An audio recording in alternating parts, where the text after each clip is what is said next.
Welcome back to the Illuminated Path. This is episode 27. What are we talking about today? We are talking about redefining success today. That is very exciting. I think that's something that we have a lot to share.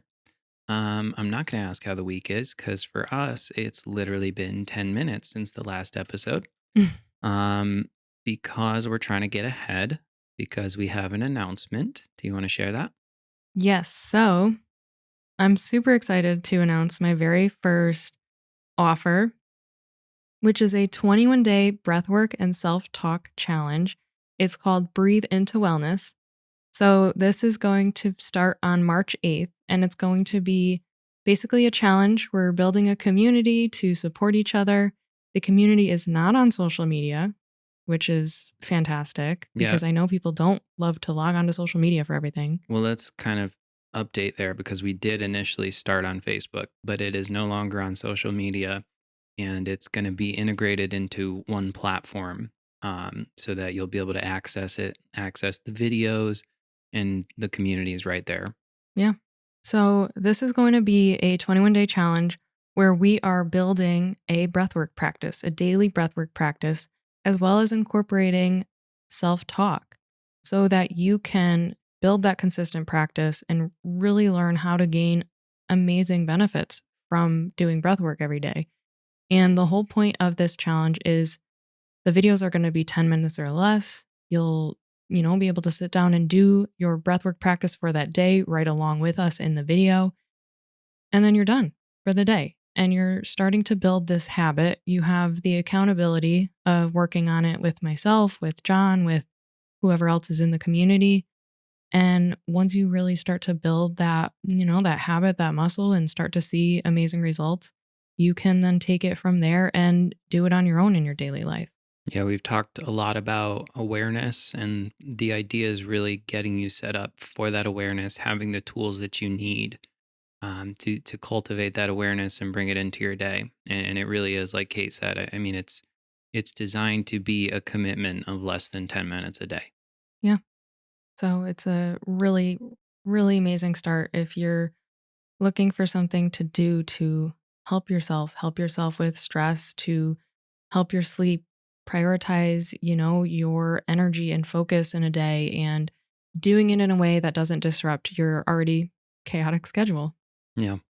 So it starts March 8th.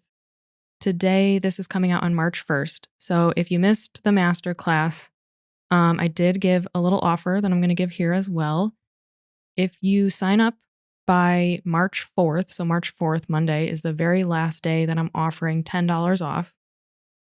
The challenge is originally going to be $32 because I just turned 32. Yeah. And so it's going to be $10 off at $22 because my birthday's on the 22nd. So some fun with numbers there, but save $10, sign up $22, and just go to newmoonholisticlife.com/challenge and you can sign up there. Yeah. Looking forward to it. I think that's it, but always feel free to message me on Instagram at KateMacri_ if you have any questions at all, or shoot us a message, hello@theilluminatedpathpodcast.com.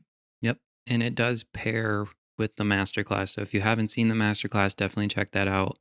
There's a lot of great information there that you can carry into this challenge. Yeah. So let's talk about redefining success because we get a lot of programming when we're younger. And when we grow up, we all have this very clear cut framework that we're supposed to be in order to be quote unquote successful. Can you share about that? I'm sure some people might not have this framework, but it's a very, very common one. Yeah. And it's what I grew up with. I think it's what you grew up with. And it's, you finish high school, you go to college, you get a job, you get a house, you get married, you have children, and then you are in this kind of status quo life. This is the life you build, and that's what you live. Yeah. You've got security. Do it this way till you die. Yeah. And it's very, the norm is the 40-hour, 8 to 5, Monday through Friday work week. Again, I know some careers differ from that, but like that is kind of the expectation of you go to college, you get a job, and that's what you're going to be doing. And that's you're successful when you do that. Yeah, and the entire idea of success in this way is built around your job. What title do you have? How much money do you make? And I also feel like a lot of our societal idea of success is built around material possessions. What does your house look like? How big is your house? How many square feet? What kind of car do you drive? What's the brand? Is it a luxury brand? And it's this it's so like built around the job and money and what you own. Yeah, absolutely. And is your job stable? And I think you said, but like, what is your title? What is your income? Not that you share your income with everybody, but like, when someone's asked how you doing, it's, oh, job's good, work's good, or oh, work's stressful. I mean, it is almost always the number one thing that people bring up when you ask them how they're doing, Yeah. because How's work? that is like the top of mind thing. And that is what they're defined by. Right. But I understand why you're defined by that because you spend the majority of your time there.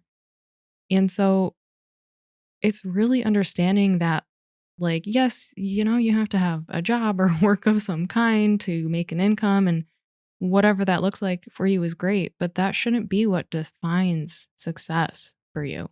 Yeah, and it also makes me think about this idea of like status because you do buy the nicer car so that you can appear a certain way, so that you can look like someone who has a specific amount of money. I've talked a lot about people who are very abundant and wealthy, and something that's really funny about that is like a lot of millionaires are driving Toyotas.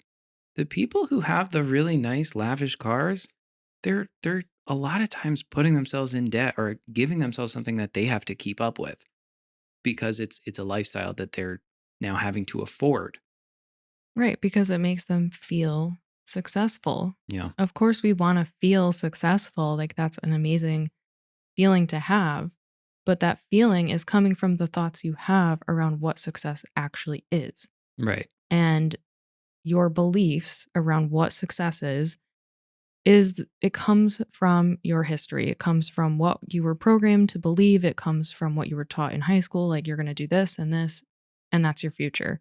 Yeah. And all of these beliefs are the foundation for every action that you take, every thought that you take. And your brain is wired this way.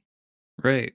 So I want to talk about how we start to reframe success. But first, I want you to speak to the role of external validation in this because it's a very outward facing and it's about like the image we portray. Yeah. And everyone that like I just said, everyone that you're talking to, and the first thing they say is, how are you? Is, oh, work is this, work is that. And you want to share when you get the promotion, you want to share your new job title because it makes you sound good. And then it's, oh my gosh, that's great. Congratulations. That's so exciting. And that feels good to get that praise and be like, yeah, I put in the work and now I'm getting recognized for it. Yeah. But are you actually truly happy with it? Right. Or are you just doing it because you think that's what you have to do to feel successful? Yeah. And I know I keep going back to cars, but again, you could be buying that car to appear a certain way, to have a certain level of status that, you know, makes people validate you. Right. So I think, it's very interesting in terms of like, do you live your life for other people and for, trying to portray a certain image so that people have a specific understanding of you? Yeah. I mean, I've heard of people who had all of the things, right? Yeah. The car, the house, whatever it may be. And they thought this was success. And then they're like, oh my gosh, I'm not even happy. Yeah. I would rather sell everything and live in a van. And you're going to receive judgment for that from people. I am sure of it. Right. But you're happy. Yeah. Honestly, that's one of my biggest regrets in life is I never lived in a van. I wanted to do that for so many years. Um, but talk to us then about how we reframe success because if it's not these material possessions, it's not this job, it's not the external validation or, portraying some specific status, what is success? How do we actually reframe that and feel successful? Well, I think that the biggest way that I see success is how I feel. Yeah. It's about me, myself, and I. It's about my life being what I want it to be. It's about feeling fulfilled. It's about being healthy. It's about loving yourself. I mean, you don't have anything without health. Yeah. And so that is a huge part as to why I became a holistic life coach, to help people create health, because what is a life where you don't feel good? Yeah. What's the saying? Add life to your years, not years to your life. Yeah, absolutely. And success is it's I just think that the way that you can reframe it is asking yourself, Yeah. what is successful to you? What feels good to you? What feels right to you? And stop looking at what everybody else tells you it's supposed to be. Right. And we've talked about being in alignment with your soul. And like for you to wake up every day and be dreading going to work, but you make good money and people congratulate you and praise you, are you really happy? Right? You may be seen as successful, but do you yourself feel that way? And I think that what you said is really important. Me, myself, and I. It's my journey, and I always give this example. But like when you're lying awake at night at 3 a.m., it's you. There's nobody there to be like, "Hey, good job. You look successful." Yeah. Do you feel successful? Is your self talk content with who you are? Yeah. Do you feel good about how you spend your time? And are you worried about what you think about yourself and not worried about the judgment of others? I am someone who, I've talked about this before, who very much outwardly looked very successful. Yeah, I bought a house at 24 years old. I had a really good job. I had gotten promoted and it was stable. It was great income. I had my dog and like that was life. yeah. And I was not happy. I mean, you weren't even home Right. to enjoy the house that you bought or spend time with your dog.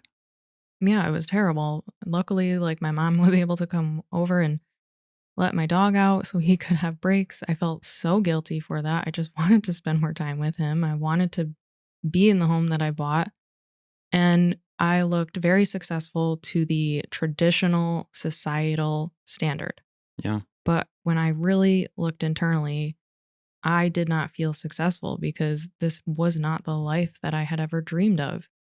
I very specifically said, I am not going to work in a cubicle. And that is exactly what I ended up doing yeah. for years. And, I had to do it for a time period and that was fine. And, but I planned my life to get towards fulfillment and feeling good about the way that I'm spending my time. Yeah, and you and I both deeply believe that our success is dependent on our health because and it's not to say, if something happens we're not successful, but I'm saying taking care of ourselves in the best capacity we possibly can, that is kind of the ultimate way of honoring ourselves and making sure that we have the energy and the physical capability to enjoy our life and to go on adventures, to go hike, to do things. Um, and I think that's such an important perspective for us personally. Because truly, I do believe this. Without your health, you don't have anything. Like Mhm. you got to take care of yourself. And another thing that we have here, and you wrote this down, but I'm going to read it.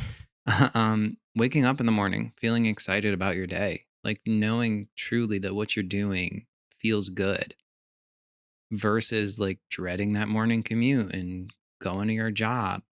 So, That was my life for a very long time. yeah, The alarm would go off and I would, ugh. mm, And every so often, the minutes that I spent in bed would get longer and longer, yeah, and I would push it closer and closer. I would get to work late. I stopped caring about showing up on time as someone who is extremely punctual in all areas of yeah, life. It was like I just couldn't. I didn't feel it. Like it Yeah. wasn't there. It wasn't fulfilling to me. So I think in the conversation of redefining success, kind of putting you on the spot here because we didn't put this in our outline, but what are questions people can ask to determine if they do feel successful or if they, have that understanding of success, or even to understand if their definition of success was built by other people? I think one that comes to mind is, are you passionate about what you do Yeah. and how you, again, like spend your time?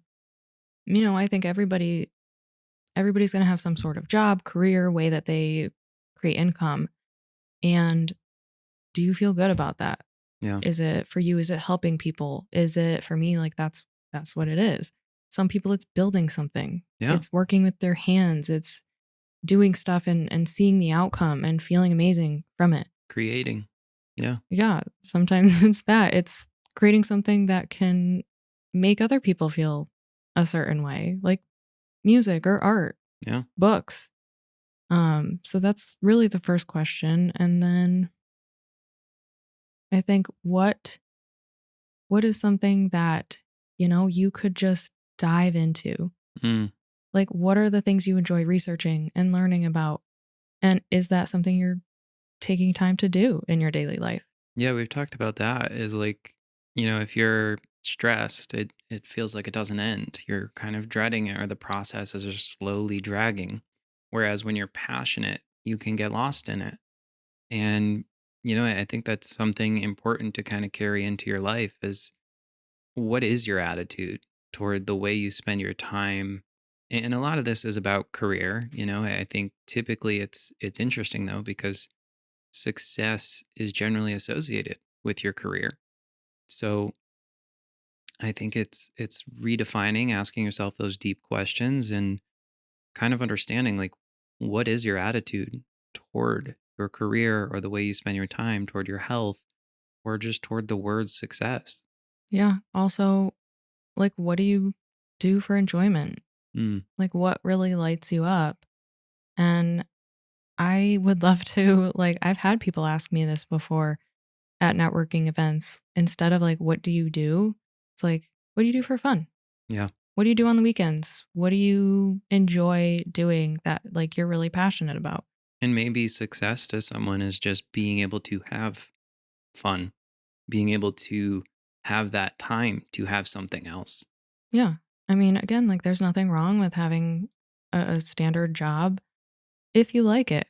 Yeah. If you don't like it and you're struggling and you're like feeling like you just need to do it, I promise there are other options out there. Even if it's just another job, everybody doesn't have to open a business, but like we said, you make these decisions at such a young age of how you're going to spend your life. Yeah.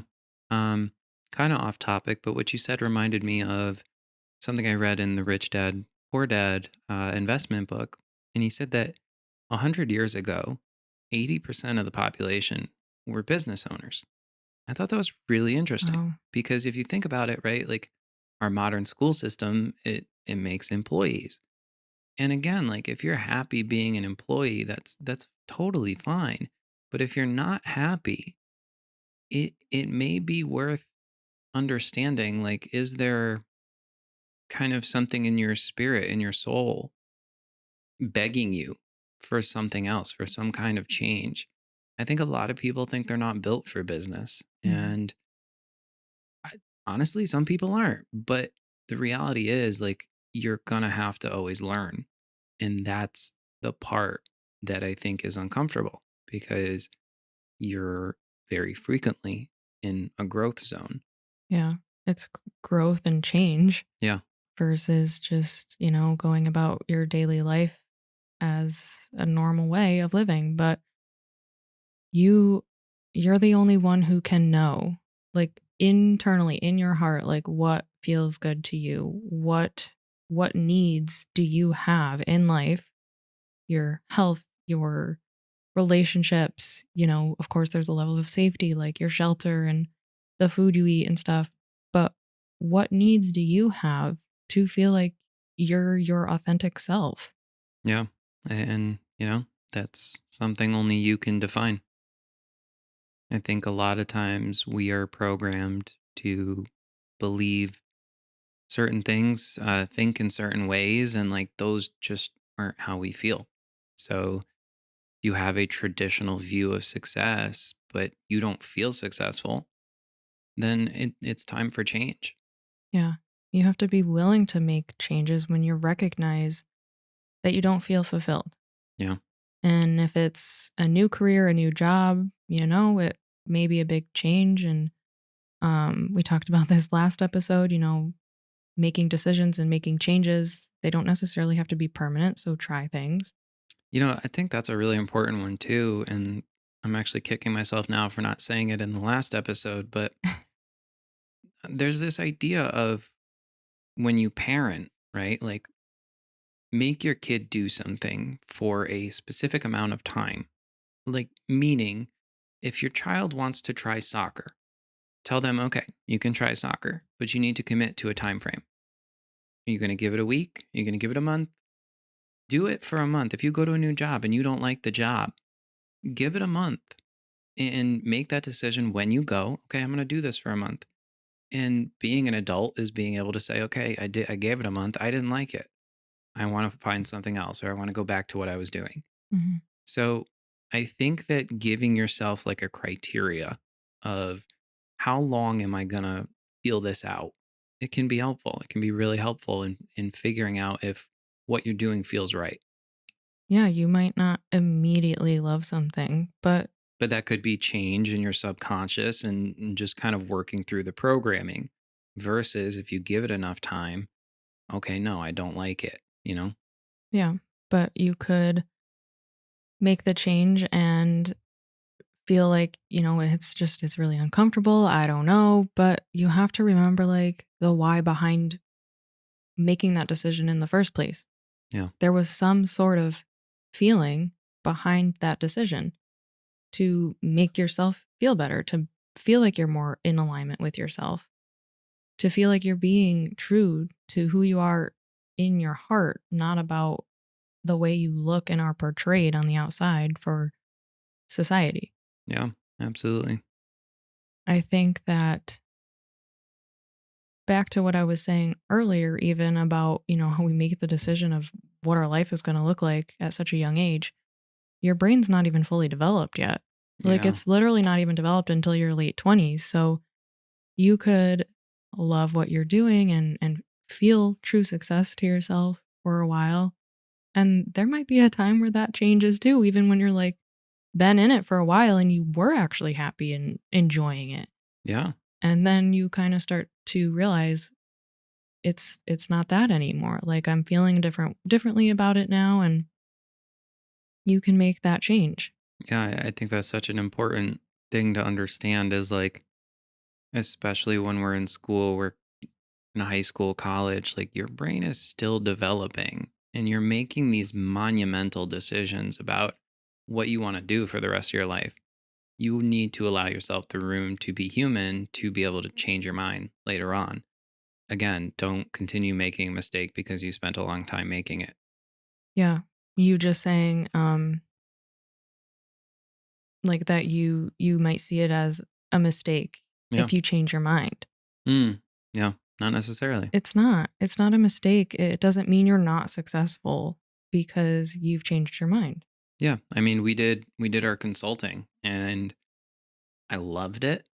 We had phenomenal results and we started that. I was still, in my 20s. I still am, but like I'm nearing my 30s now and I don't see that as a mistake I made. I just see it as I, as an adult, decided I'm not as fulfilled as I used to be. And while, yes, this worked and it got me from point A to point B, it's not what I want to do forever. Yeah. It was time to pivot and you're willing to put in the work to do that and to redefine success for yourself. Yeah, But it is a lot of work. It can be, for sure. depending on what those changes are. But if you are truly passionate about it and truly doing something based on, I want to feel this certain way, I want to feel good, then, it can require a lot of work. Yeah. Yeah. Anything else? No, I think that's it. All right. Um, what is the URL? So again, a friendly reminder, the challenge is coming up March 8th. It starts. If you purchase the challenge before March 4th or on March 4th, By the by end March of 4th, day, by the end March of 4th. day on March 4th, it's $22. After that, it's $32. You can sign up for the challenge at newmoonholisticlife.com/challenge. We hope to see you guys in there. We're going to be building a community. Really excited. And there's also the masterclass. So don't forget to check that out if you haven't already.